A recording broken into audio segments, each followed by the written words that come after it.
Have you ever felt like you were drowning in just bad news? Yeah. So much so that even a glimmer of hope just couldn't break through. Right. That's the situation we're diving into today. Okay. In Exodus chapter 6. All right. We're going to be looking at the King James Version alongside Matthew Henry's commentary. Okay. And we're going to explore this pivotal moment for Moses and the Israelites. It's a fascinating chapter, really. Oh, yeah.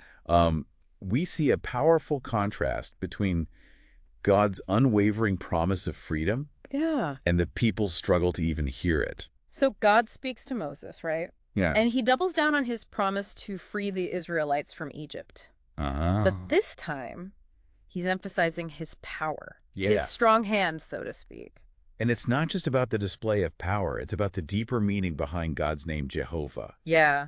It's a name that signifies action fulfillment. Okay. It's like God saying, I am who I am, and I will do what I say. Mm-hmm. Think about it. For anyone facing a mountain of a problem today, wouldn't that be the most reassuring thing to hear? Absolutely. Yeah. And it's not just a random promise either. Right. God specifically reminds Moses of the covenant that he made with Abraham, Isaac, and Jacob. Mm-hmm. Generations have passed, but God's commitment hasn't faded. Right. And that's a powerful reminder for us, too. Yeah. It's like looking back at your family history and seeing how God has worked through generations. Yeah.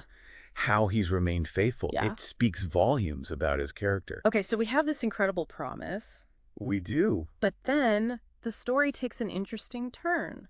It does. The Israelites, despite being offered this incredible hope, Mm-hmm. they're so weighed down by their suffering that they can't even listen to Moses. It's almost heartbreaking, isn't it? Yeah. You have this incredible news being delivered, and it just falls on deaf ears. It's like, what? This really gets to the core of how profound their despair must have been. Wow. They were so focused on their current pain, on the chains of their bondage, that they couldn't even grasp onto the hope being offered. I wonder if we do the same thing sometimes. Oh, yeah. I mean, we might not be in literal chains, Right. but we all carry burdens, anxieties, fears. Sure.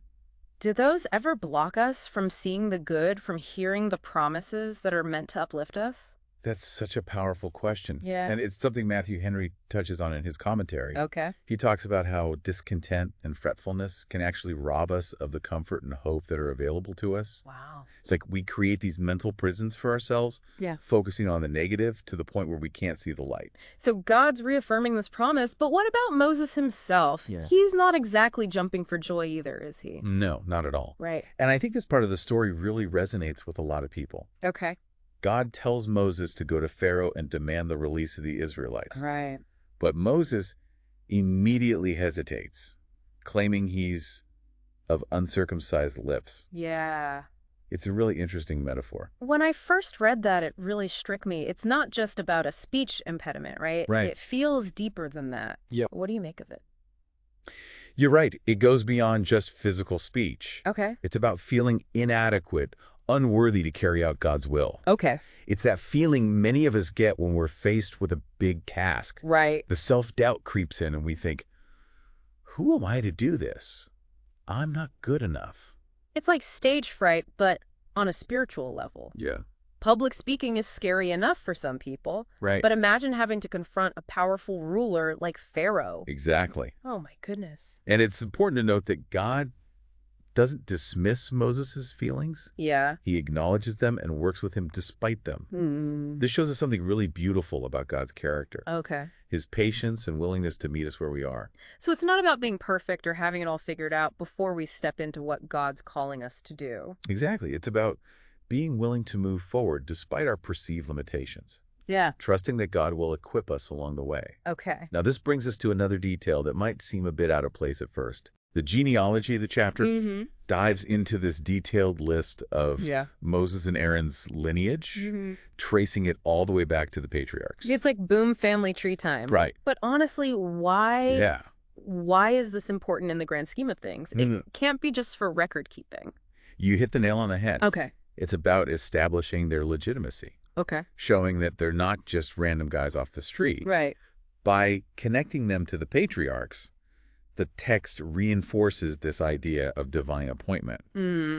They're inheriting a legacy of faith and leadership. So it's like a spiritual resume, Yeah. proving that they're the right people for this monumental task. Yes, and I think it's meant to encourage them as well. Okay. It's like saying, look, You come from a long line of people who have walked with God. Right. You're not alone in this. Yeah.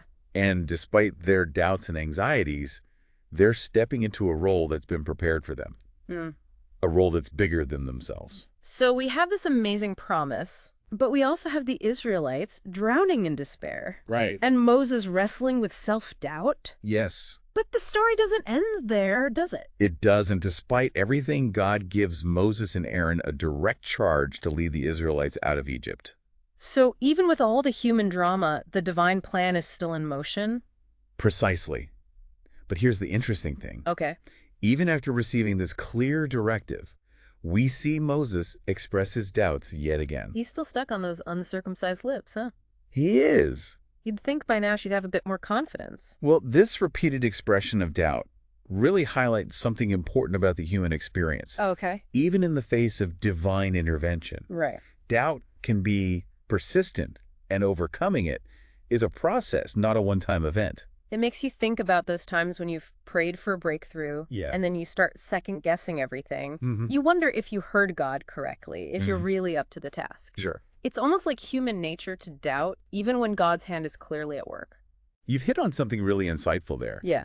It's not about erasing doubt completely, but about navigating it. It's in those moments of vulnerability that we learn to rely not on ourselves, but on God's strength. Right. It deepens our faith in ways we might not expect. So maybe doubt isn't the enemy, but rather an opportunity to draw closer to God. That's a beautiful way to put it. Wow. Now, it's fascinating how God responds to Moses' persistent doubts. Okay. He doesn't get frustrated or give up. Right. Instead, he gives Moses very specific instructions, Yeah. almost word for word, Okay. on what to say to Pharaoh. It's almost like God is anticipating Moses' hesitation and providing him with a script, Right. a safety net. Exactly. God knows Moses inside and out. He knows his fears, his insecurities. Yeah. And instead of just giving a command, Okay. he equips Moses with the exact words to use. Right. He meets Moses right where he is. Yeah. With incredible patience and compassion. You know, it's like when you're teaching someone to swim. Yeah. You wouldn't just throw them in the deep end and say, figure it out. Right. You'd start slowly, maybe with floaties, offering encouragement and support until they gain confidence. That's such a great analogy. Thanks. It perfectly captures how God works with us. Yeah. He doesn't expect us to have it all figured out. He walks alongside us, guides us, and gives us exactly what we need when we need it. So even when we feel completely unqualified, like we're of uncircumcised lips, we can trust that God will equip us for whatever he's calling us to do. Absolutely. And that's a message of hope that we can all carry with us. Yes. No matter how big the challenge, no matter how deep our doubts, God's grace is sufficient. Absolutely. He's bigger than our insecurities.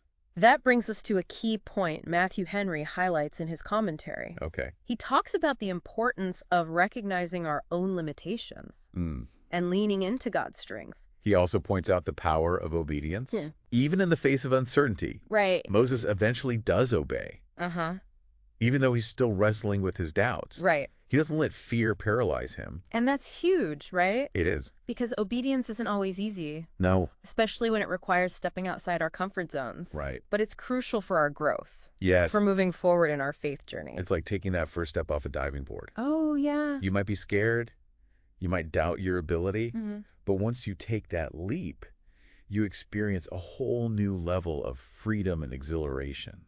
That's a great way to connect it back to the whole deep dive theme. Yeah. Now, Matthew Henry also talks about uncircumcised Okay. as a metaphor for anything that makes us unsuitable for God's purpose. Right. It's not just about physical circumcision, right? Exactly. He's talking about anything that hinders us from being used by God. Okay. It could be fear, pride, unforgiveness, anything that gets in the way of surrendering to his will. What are some things that come to mind for you? Ooh. What are some modern-day uncircumcised lips that people struggle with? Oh, wow. There are so many. Yeah. I think about the fear of public speaking, which we touched on earlier. Right. For some people, that's a huge obstacle. Yeah. But it could also be the fear of sharing your faith, or even just the fear of being vulnerable and authentic with others. Those are great examples. I think for me, one of the biggest uncircumcised lips I've had to deal with is perfectionism. Oh, yeah. I can get so caught up in trying to do everything perfectly that I end up paralyzed by fear and inaction. I can relate to that. Yeah. It's like we're trying to earn God's favor through our own efforts instead of just surrendering to his plan and allowing him to work through us, imperfections and all. And that's such a crucial point. God doesn't call the qualified. He qualifies the called. Yeah. We see that throughout the Bible. Right. Not just with Moses, but with so many others who were chosen despite their flaws and weaknesses. It's reassuring, isn't it? It is. Knowing that God can work through anyone. Yeah. Even those of us who feel uncircumcised in some area of our lives. Absolutely. It's a reminder that his grace is bigger than our shortcomings. Yeah. If we connect this to the bigger picture, okay, this idea of God using flawed humans is a recurring theme throughout Scripture. Mm-hmm. It's a testament to the power of his grace and his ability to bring beauty from ashes. It makes you wonder if sometimes God intentionally chooses the uncircumcised so that his power can be even more evident. What a fascinating thought. It's like he's saying, I don't need your perfection. Yeah. I need your willingness. Right. It's not about what we can do for him, but of what he can do through us when we surrender to his will. Okay, so we've talked about God's promise, the Israelites' despair, Moses' doubts, right, and this theme of uncircumcised lips. As we wrap up this part of our deep dive, what's the one key insight you'd want our listeners to take away from all of this? I think the biggest takeaway is the importance of remembering God's faithfulness. Okay. Even when we're in the midst of a storm, it's about holding on to the promise of his deliverance. Yeah. Even when we can't see how it's going to happen. And recognizing that God's power is often most evident in our moments of weakness. Yeah. It's when we surrender our anxieties and fears to him. Right. That we truly experience his grace and strength. Yes. And it's in those moments of surrender that we often grow the most. Okay. Our faith is refined and strengthened through the process of wrestling with doubts and fears. Right. It's not about avoiding doubt altogether, but about learning to navigate it in a healthy way. Okay. Trusting that God is big enough to handle our questions and uncertainties. So maybe instead of fearing doubt, we should embrace it as an opportunity to deepen our relationship with God. That's a profound insight. Yeah. It's in those moments of vulnerability, when we acknowledge our need for him, that we experience his presence and power in the most tangible ways. It's like those moments when you're rock climbing and you're clinging to the side of a cliff. Right, yeah. You might doubt your strength. You might be scared of falling. Right. But you have to trust the rope, trust the person belaying you. It's in that surrender, that reliance on something outside of yourself, that you find the courage to keep climbing. And it speaks to the heart of what we've been exploring in Exodus chapter 6. Yeah. The Israelites, even though they were on the verge of freedom, they were so focused on their immediate circumstances, their anguish of spirit, that they couldn't even hear the promise of deliverance. Wow. It makes you wonder how often we do the same thing, letting our present worries blind us to the hope that lies ahead. It's almost like we're trapped in a mental fog. Yes. Unable to see the path forward because we're so fixated on the obstacles in front of us. Right. But what's the way out? Yeah. How do we break free from that kind of spiritual paralysis and step into the freedom that God offers? It starts with a shift in perspective. Okay. A conscious choice to focus on God's faithfulness rather than our own limitations.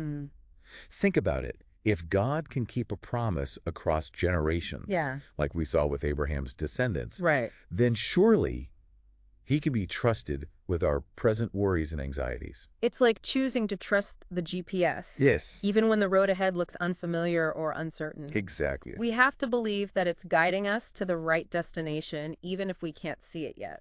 And just like a GPS recalculates the route when we make a wrong turn, God is constantly working behind the scenes, adjusting his plans to guide us towards his best for us. But it's not just about passively waiting for God to do everything, is it?